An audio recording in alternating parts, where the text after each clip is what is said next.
You've had your hearing aids for 5 years, maybe 6. The batteries last and they turn on every morning and you can hear something. So when your audiologist mentions upgrading to newer technology, your first thought is probably, why? These hearing aids still work. And I get it. Hearing aids are expensive. If they're still functioning, why replace them? But let me ask you this. If you had diabetes and your doctor kept you on the same treatment for 6 years, even though there were better medications that had come out that could control your blood sugar more effectively, would that really be good medical care? I'm Dr. Layne Garrett, founder of Timpanogos Hearing and Tinnitus here in Utah. And I've been fitting hearing aids for over 20 years. And what drives me crazy is how our industry treats hearing aids like toasters instead of what they are, medical devices for treating a chronic progressive condition. And today I'm going to tell you exactly when it's time to upgrade your hearing aids, why the technology really does matter, and how to think about this decision the same way you think about managing any other chronic health condition. Let's be honest about the debate in our industry. Some audiologists will tell you to keep your hearing aids until they literally die, 5, 6, sometimes even 7 years later. Their argument is that if they're working, why spend the money? And I disagree with that approach, not because I want to sell you more hearing aids, but because that's not how we treat chronic medical conditions. According to the CDC, hearing loss is the third most common chronic physical condition in the United States, more prevalent than diabetes or cancer. It's progressive and it does get worse over time. And your hearing today is not the same as it was when you got those hearing aids 5 years ago. More importantly, the technology available today is genuinely better than what was available even 4 years ago. Not marketing hype, but actual improvements that translate to better hearing in real-world situations. In my clinic, I recommend people considering upgrading their hearing technology about every 4 years. Some people might need it sooner if their hearing has changed a lot. Some might go 5 if their hearing is stable and the technology they have is still meeting their needs. But as a general guideline, 4 years is about average. And I'll tell you exactly why. Now maybe you're thinking, I'm doing fine with my current hearing aids, but are you really? Or have you just gotten really good at managing things? Think about it. You ask what multiple times before giving up and just nodding along. Or maybe you've stopped calling friends because phone conversations are exhausting again.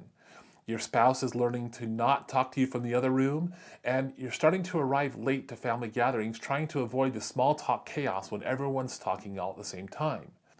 You're starting to think that people are mumbling all the time again, and maybe you think maybe that's just what getting older feels like. But what if I told you that was not aging? That's your brain working overtime to try to understand the sounds that the hearing aids can't keep up with anymore. What if you could follow conversations without constantly having to focus on lip reading, and if family dinners didn't leave you drained? That's not gone forever. That's treatable. That's what better hearing technology can actually give you back. Real quick, if you appreciate getting the straight truth instead of whatever keeps you buying the cheapest hearing aids or upgrading too often, hit that subscribe button. I do 2 videos a week like this, and I'm not here to tell you what's convenient. I'm here to tell you what actually works. Now think about how we manage something like diabetes. When someone's first diagnosed, their doctor might start them with diet and exercise. If that's not enough, they add metformin. If blood sugar still isn't well controlled, they add a second medication or maybe switch to insulin. It's ongoing. It's monitored. Treatment adjusts over time. Now imagine if your doctor said, you started metformin 6 years ago and you're still breathing, so let's just leave it alone. Would that be acceptable care? Of course not. But in hearing care, that kind of thinking is everywhere. People staying in outdated technology for 6, 7, 8 years, even as their hearing changes and better options are available. What changed for me was when I realized that hearing loss isn't just an inconvenience. It's tied to real health outcomes like cognitive decline, depression, increased risk of falling, and even dementia.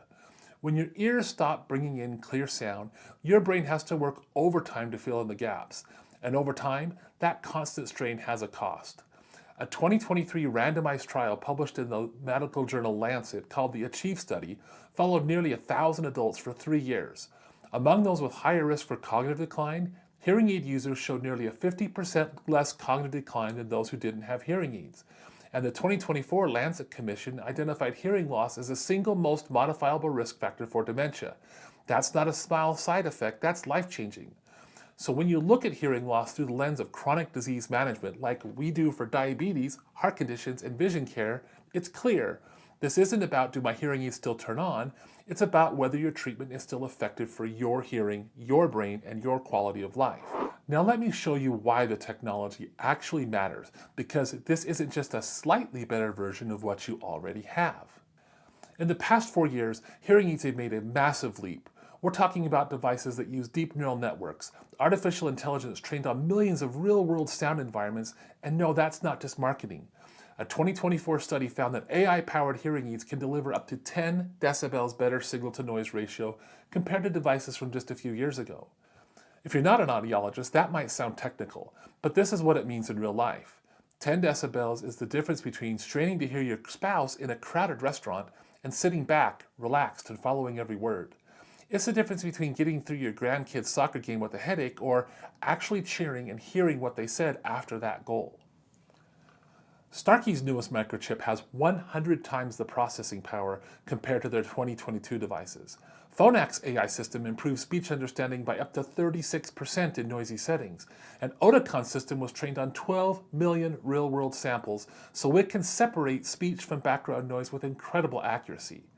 This isn't like going from a 2020 Honda to a 2024 Honda, where you get a little bit better gas mileage and a bigger screen. This is like going from barely hanging on in a crowd to actually participating in life again.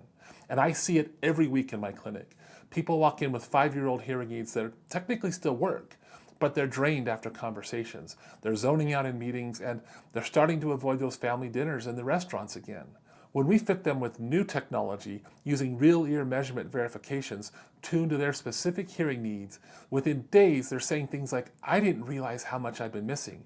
I can actually hear my wife in the car again. And it's not a placebo effect. We measure it with speech and noise testing, and the results are objective. The difference is real. Now let's talk about the elephant in the room, the cost. Yes, hearing aids are expensive, and upgrading every 4 years means shelling out real money. I get it, it's not pocket change. But keeping your hearing aids for 7 years to save a few $1,000s, that savings also comes at a significant price. It's the birthday party when your granddaughter tells the family she got into college and you nod politely, completely missing the fact. It's the dinner table where everyone's laughing and you're faking it because you only caught half of the joke, not the whole thing. It's walking out of work feeling exhausted, not from work, but from trying to decode every muffled word of your coworkers. That's the real cost, not just dollars. It's moments, memories, and connection. And when your brain isn't getting the sound input it needs, it starts to work differently. You're not just missing conversations, you're missing the chance to protect your cognitive health. In our clinic, we've structured our entire approach around this reality. We offer 4-year treatment plans at an affordable monthly cost instead of big upfront payments. So when it comes time to upgrade, around year 4, you continue at that same monthly rate with the newer hearing technology.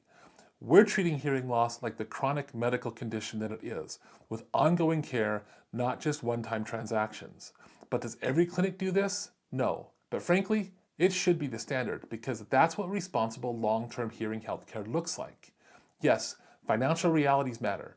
Getting proper treatment for your hearing shouldn't mean taking food off of your table. But I'll say this clearly. Stretching devices to 7 years to save money might cost you far more in quality of life, brain health, and human connection than upgrading at year 4 or 5 ever will. And if your audiologist isn't having this conversation with you transparently based on your actual needs, that's a red flag about their priorities. So when do you know when you actually need new hearing aids? Not just it's been 4 years, but what are the real signs? First, your hearing has changed significantly. If an annual hearing test shows your loss has progressed enough that your current devices can't adequately address it, even with reprogramming, it's time. When you're doing that, you're trying to put a square peg in a round hole. Second, you're starting to struggle in situations that matter again. You're exhausted after work, you're avoiding restaurants, you're missing conversations with the grandkids even though you've got your hearing aids on. That's a sign. Your technology is not keeping up with life anymore. Third, the new technology offers features that would genuinely improve your quality of life. Maybe you're back to working in an office and need better noise management. Maybe you want direct streaming to your phone that actually works. Maybe fall detection has become important as you've gotten older. These aren't arbitrary timelines. These are real indicators that your current hearing aids aren't cutting it anymore. This is where ongoing care becomes critical and where a lot of clinics drop the ball. In my clinic, I just don't see people when their devices break. We do annual hearing evaluations to track those changes over time. We do speech and noise testing to get a measurement of how well you're actually understanding, not just whether you can hear the beeps in a quiet room. And we verify every fitting with real ear measurements. That means we're placing a little microphone in your ear canal while you have your hearing aids in to confirm they're actually providing the amplification you need at each frequency. Unfortunately, only about 30% of clinics are doing this, but it is the gold standard of care. Without that, your hearing aids might be programmed completely wrong, regardless of how advanced the technology is. You could have the premium AI-powered hearing aids that are essentially useless because nobody verified that they're set up right for your ears. We talk about whether your current technology is still meeting your needs or whether it's time to consider upgrading. Sometimes the answer is your hearing is stable and your current technology is working great. Let's wait. Sometimes there's new technology available that could genuinely help you hear better in the situations that are mattering to you. The point is making informed decisions based on your specific situations, not just automatically replacing your hearing aids on schedule or automatically keeping them until they die. Both approaches miss the mark. So bottom line, should you upgrade your hearing aids every 4 years? The answer depends on whether your hearing has changed, whether you're struggling despite proper fitting and verification, and whether new technology offers real improvements for your lifestyle. But the bigger point I'm trying to make is treating hearing loss like what it is, a chronic medical condition that deserves ongoing monitoring and the best available treatment, not a buy it once and forget it approach. Because the question isn't, do my hearing aids still turn on? The question is, am I hearing as well as I could be? If you've been wearing the same hearing aids for years and you're starting to wonder if you're still hearing everything that you should be, don't guess. Let's find out. Drop a comment below. How long have you had current devices and are they still working the way you want them to? And if you want to dig deeper, I've put together a free learning center with honest guides to help you understand the latest hearing aid technology and how to evaluate what's right for you. The link is in the description. And if you're here in Northern Utah, we'd be happy to give you a straightforward evaluation at any of our clinics that includes real ear measurements and speech and noise testing to show you what's really going on. You'll leave with real answers, not a sales pitch. Thanks for watching. Remember, don't settle for just getting by when you could be hearing clearly again.